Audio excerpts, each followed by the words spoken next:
Shalom, meus queridos, estamos iniciando o nosso curso para pregadores iniciantes ou também para aquelas pessoas que desejam conhecer a Bíblia, estudá-la e não sabem por onde começar, como ensinar a Bíblia para crianças e dentre tantos outros assuntos. Se você se encaixa e tem interesse em algum desses tópicos, então esse curso é para você. Seja muito bem-vindo ao curso da leitura para a pregação.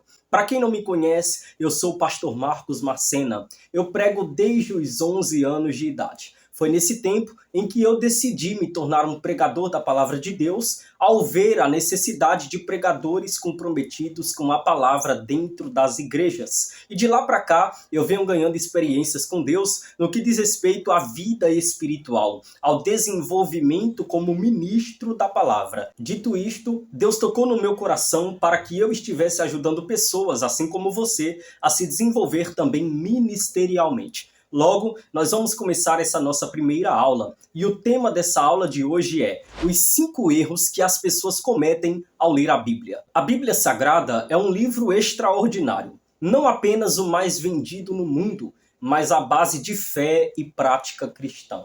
Para aqueles que já experimentaram a profundidade de seus ensinamentos, é impossível permanecer sendo a mesma pessoa. Eu digo isto porque a palavra de Deus, ela é viva, eficaz e tem o poder de transformar vidas. Billy Graham, o renomenado evangelista, disse certa vez: a Bíblia é mais atual do que o jornal que irá circular amanhã.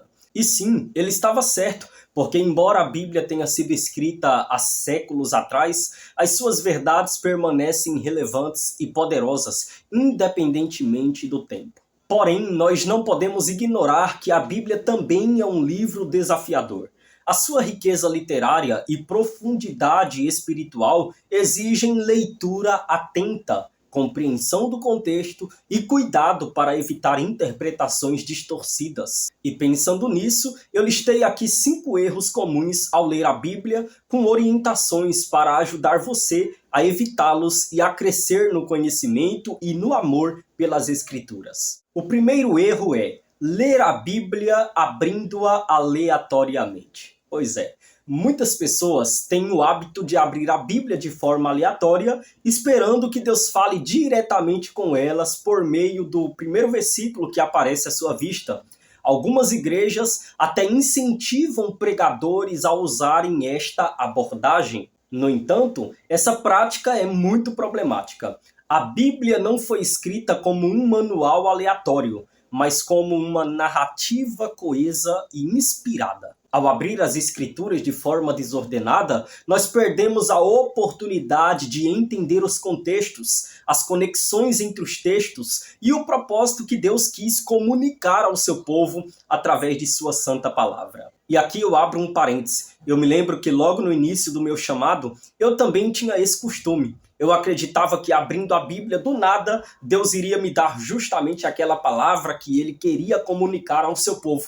E ali ia eu, pegando a Bíblia, colocando sobre a mesa e abrindo a Bíblia. Quando eu abria a Bíblia, eu me recordo que eu olhava para tantos versículos que ali estavam expostos à minha vista, e eu olhava para um lado, olhava para o outro, e ficava tentando encontrar um versículo que fosse mais fácil para o meu entendimento, que me chamasse mais atenção. E ao passar do tempo eu fui percebendo que isso aí é uma mera piada. Não, nós não precisamos abrir a Bíblia de modo aleatório. Nós precisamos entender que isso nos traz um problema muito grande. Sabe qual era o problema que acontecia comigo quando eu abria a Bíblia de forma aleatória?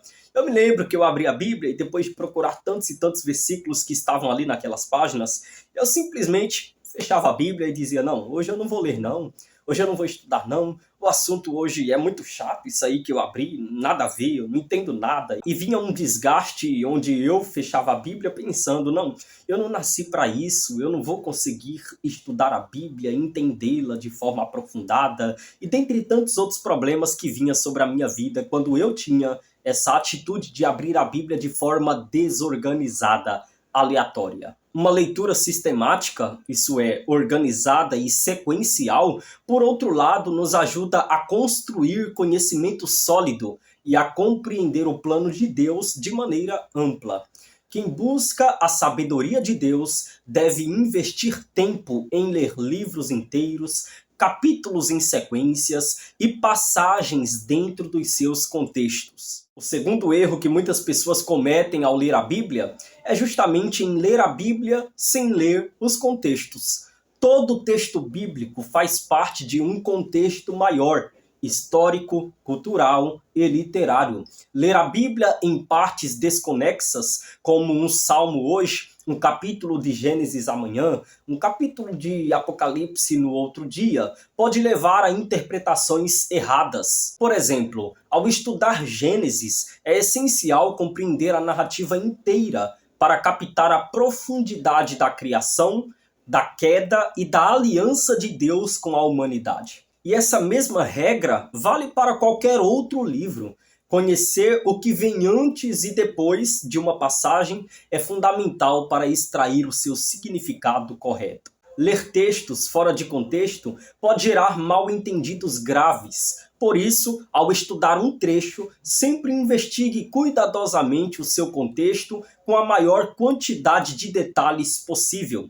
Terceiro erro que muitas pessoas cometem ao ler a Bíblia é ler a Bíblia sem um dicionário por perto. A linguagem bíblica, especialmente em versões mais antigas, podem conter termos que não fazem parte do nosso vocabulário cotidiano. Ignorar o significado dessas palavras prejudica a compreensão do texto. Por exemplo, palavras como propiciação ou justificação carregam significados profundos teológicos que precisam ser entendidos para aproveitar ao máximo o estudo bíblico contendo estas palavras. Manter um dicionário ou uma concordância bíblica por perto é uma prática simples que enriquece a leitura. Quanto mais entendemos as palavras que lemos, mais profundo será o nosso relacionamento com as Escrituras e com Deus. Então não pense que sabe tudo, mas tenha antes, sempre por perto, um dicionário para que você possa recorrer a ele quando não entender uma palavra. Eu digo isso porque logo no início do meu chamado,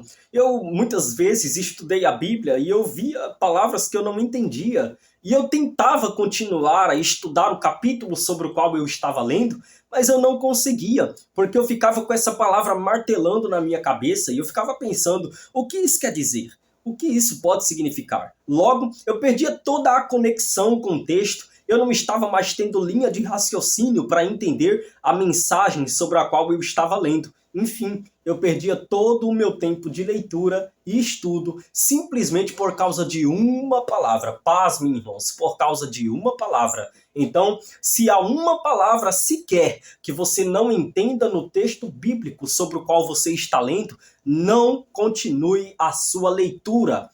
Pause na mesma hora o que você está lendo.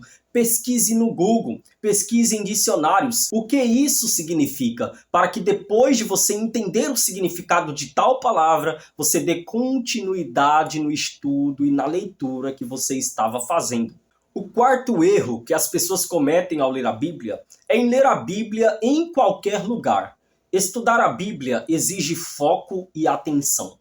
Ler em lugares barulhentos ou cheio de distrações compromete toda a nossa capacidade de compreender e meditar com mais profundidade na palavra de Deus. Eu comparo o ato de ler a Bíblia ao trabalho de um cirurgião.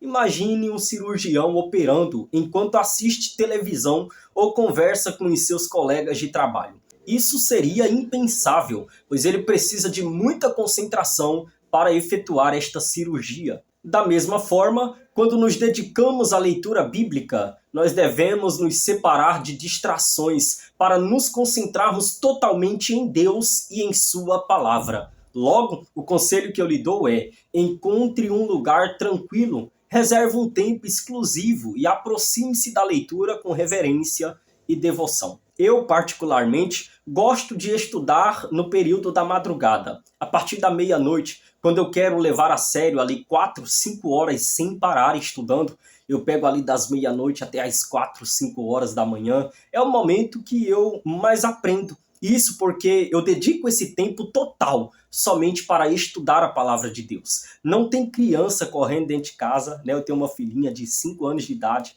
Não tem criança fazendo barulho, não tem pessoas passando dentro de casa para lá e para cá. Isso tira totalmente a minha atenção. E quer saber de um negócio? Eu não consigo estudar em lugares onde há barulho, onde há desorganização. Então já tem que ser tudo organizado, tem que ser em um momento onde ninguém venha lhe atrapalhar, tem que ser em um momento onde você de fato diga, não, tantas horas eu vou dedicar à leitura e ao estudo da palavra de Deus. Faça isso e você vai ver a profundidade do seu desenvolvimento no conhecimento das Sagradas Escrituras ou de qualquer outro âmbito da ciência que você for estudar de forma mais profunda. E agora, para fechar com chave de ouro, o quinto erro que as pessoas cometem ao ler a Bíblia é ler a Bíblia sem regularidade. Eu acho interessante como algumas pessoas leem a Bíblia. Uma vez na semana, no máximo 2, 5 a 10 capítulos apenas por semana, e alguns são mais relaxados e demoram um mês inteiro para ler apenas isso. E isso é muito ruim para uma pessoa que quer se aprofundar no conhecimento das Sagradas Escrituras. Para que o nosso cérebro aprenda coisas complexas, é necessário que ele seja exposto àquilo com certa frequência. Por exemplo, ninguém consegue se formar em uma profissão indo uma vez por mês na faculdade e nos outros dias não estudando nada sobre o tema de uma determinada disciplina. Geralmente, as faculdades incentivam o estudo pelo menos 5 dias da semana. Aí tem os estágios para vivenciar o estudo na prática, os trabalhos e etc. Tudo isso forma um profissional que domina o tema do estudo. Logo, quem deseja dominar o texto bíblico também precisa aprender a ter regularidade. Isso quer dizer que é importante que haja o contato com a palavra de Deus por mais tempo e não somente alguns poucos minutos por semana. É um grande erro achar que irá conhecer a Bíblia a fundo estudando-a apenas 30 minutos por semana, o equivalente a aproximadamente 4 minutos por dia. Portanto, chegamos ao fim da nossa primeira aula. Me conta aqui abaixo nos comentários o que você achou, qual desses erros você já cometeu ou está cometendo nestes últimos dias e me diz aí, o que mais lhe chamou a atenção e qual desses assuntos você disse consigo mesmo, a partir de hoje eu vou colocar este assunto em prática. Vou fazer aqui um desafio para você. Durante todos os dias da semana, isso mesmo, não sei que dia você está assistindo esse vídeo, mas a partir de hoje já comece a colocar cada ponto desse em prática. Todas essas experiências que eu contei, todas as dicas que eu lhe dei e veja o seu desenvolvimento em uma semana. Depois volte aqui nos comentários e diga o que foi que mudou na sua vida com estas dicas e com estas experiências. Que Deus em Cristo lhe abençoe. Um grande shalom, um forte abraço. Espero você na nossa próxima aula. Tchau, tchau.